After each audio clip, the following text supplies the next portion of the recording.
Anderson Cooper, AC 360, CNN weeknights 10 Eastern.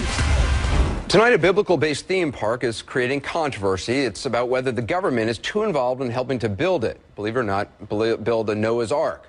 A Bible-themed amusement park is being planned for northern Kentucky, complete with what's being called a full-scale Noah's Ark tourist attraction, and it could get millions of dollars in tax incentives from the state. Now, it's supposed to open in 2014. The park is for-profit and privately funded, but Democratic Governor Steve Beshear said the government is very excited about it and explained why.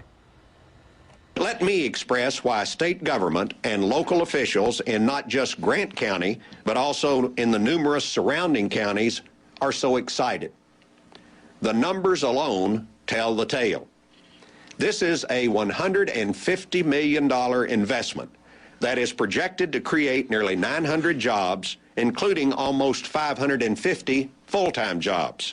All right, certainly a lot of jobs. Local reports say there's about 12% unemployment in the area. Here's what we know about who's behind the theme park. A group called Arc Encounter LLC is partnering with a group called Answers in Genesis.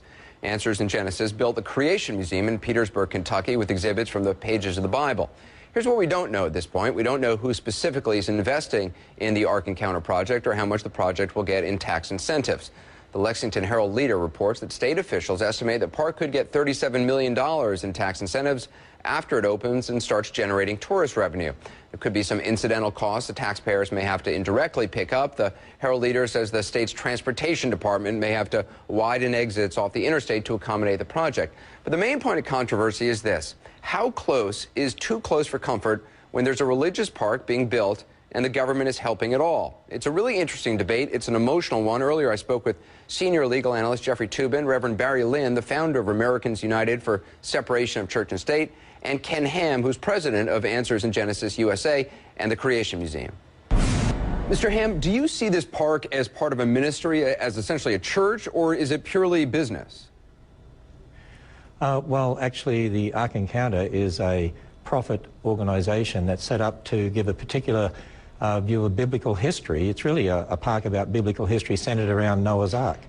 And so it is going to be financed by a number of businessmen, as well as the Ministry of Answers in Genesis is a member of the profit organization. Well, Mr. Lynn, what about that? I mean, why should, if it's a religious-themed business, why should it be treated any differently than any other business? Well, it's really a ministry. It honestly is. Its purpose primarily is to try, on the website of Answers to Genesis, it says this, to convince the world, including those of us in America, that there is a literal truth to the Bible, and that includes the literal truth of the story of a worldwide flood and Noah's Ark. So I'd be hard-pressed to find anyone who looks at this project and doesn't see this as a ministry, and that's precisely what's wrong with the government of Kentucky, the state helping to subsidize it. Mr. Ham, are you trying to convert people here? You know, first of all, it's not Answers in Genesis that owns the Arc Encounter. The Arc Encounter is a profit organization. Answers in Genesis is just a member. You need to understand that. And secondly, the government of Kentucky is not subsidizing the Arc Encounter. They have an economic incentive program, and the state is not going to have viewpoint discrimination just because it's a theme park centered around biblical history. No, but see, that is fundamentally wrong. The truth of the matter is that this park, whether it's partially private or partially for-profit, it is promoting the one thing that the other groups getting subsidies don't promote, and that is a specific religious viewpoint. Answers in Genesis does believe, just let me finish, believes the earth is 6,000 years old, believes that dinosaurs and humans existed at the same time, only true in the Flintstones, and also believes that there were really unicorns. I don't think that the heft, that the weight of the state of Kentucky should be asking anyone, directly or indirectly, to subsidize these ideas. Mr. Ham can have those ideas. This is America. Please don't ask everybody to help you pay for them. And Jeff, what do you think? I mean, what are the core issues? Is this a freedom of expression, freedom of religion? Well, it's certainly a freedom of religion issue and an establishment of religion issue, but I think it's a really hard question because the courts, for one thing, have not been all that clear in this area. But if you strip away the rhetoric, what the courts have said is the government can't sponsor something if the primary purpose is to advance religion.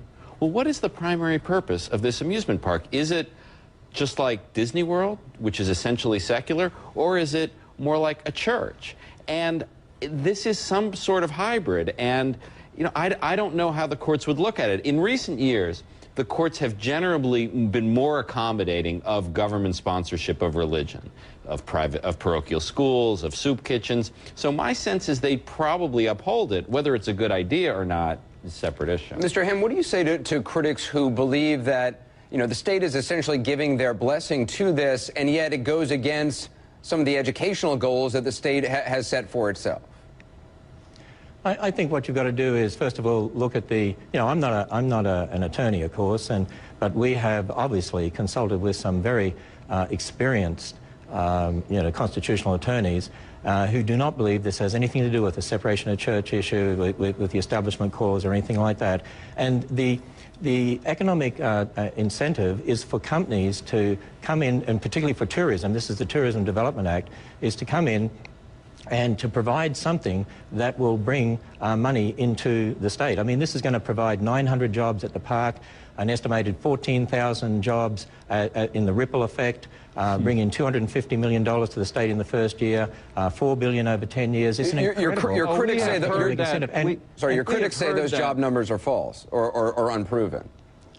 Oh, well, they can say whatever they want, but we have a track record already as an organisation at the Creation Museum, and we also are using the state's own figures in regard to ripple effects, and we've done a lot of research that's been done by really high-quality people. You know, Anderson, every time that there's a bond issued in order to build a sports stadium somewhere, there are always people with these numbers. They say, look, you to put out a bond, the government will help pay for this stadium, and look at all the collateral economic benefit. There is no place where that has worked. It will not work here, and I suspect that this is just one of the arguments. To me, the central argument is this. Wait, let Mr. Lynn finish, then I'll let you. The argument is this. Look, the first time the Ark was launched, Noah did it without any government subsidy. I can't imagine why this Ark and Park endeavor in Kentucky cannot be paid for by the private goodwill of the people who support the theology that's behind this. And Jeffrey, I agree with you.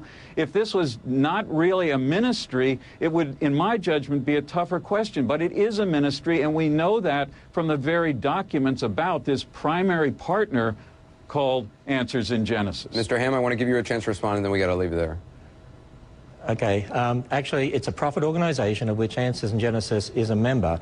And what we need to understand is that the Tourism Development Act in Kentucky actually lists 5 criteria which any organisation can apply for. And if they fulfil those 5 criteria, then what the state does, they do their own independent study. In fact, we have just paid $74,000 for this independent study that will determine whether it fulfills those 5 criteria. And if it does fulfill those 5 criteria, then the tax incentives, it's not a subsidy for the whole park. Most of the money comes from private individuals to build this. It's a tax incentive to bring something like this into the state, so it brings lots of money into the state. And because maybe it only subsidizes the unicorns.